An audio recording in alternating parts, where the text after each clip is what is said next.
So hello everyone. Today we will get quickly updated on new income tax bill. हाँ, तो आज हम लोग न्यू इनकम टैक्स बिल को समझेंगे, बट इसे हम समझेंगे पुराने इनकम टैक्स 1961 के साथ कंपेयर करते हुए।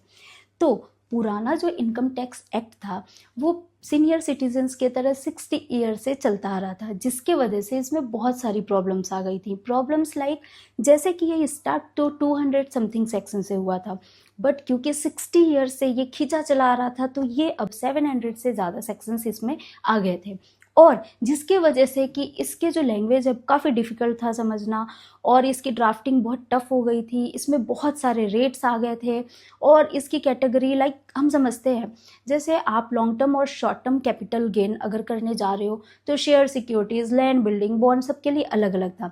लेकिन न्यू इनकम टैक्स बिल में ऐसा नहीं है।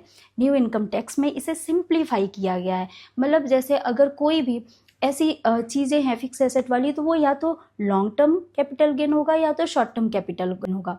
और आपको पता है पुराने इनकम टैक्स एक्ट में प्रीवियस ईयर और असेसमेंट ईयर ये सारी चीज़ें थी, बट नए इनकम टैक्स बिल में ऐसा नहीं है। हम जिस साल में है उसी को हम असेसमेंट ईयर मानेंगे। और इससे भी बड़ी चीज़ें मैं बताती हूँ कि अब जो हमारा नया इनकम टैक्स बिल है इसमें 300 के आसपास सेक्शन है, मतलब 300 से ज़्यादा ही है, और ये बहुत ही सिंप्लीफाइड लैंग्वेज में बनाया गया है जिसे कि कोई भी समझ सकता है, इम्प्लाई कर सकता है। और इसमें डिफरेंट रेट्स नहीं है, मतलब बहुत सारे रेट्स ना होकर कि इसमें कुछ फिक्स रेट हैं जैसे 12 और 15% mainly.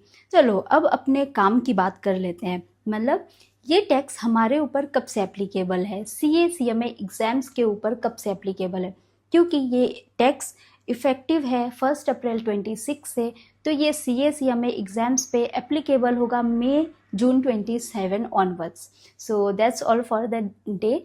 Hope this video helps. So thank you.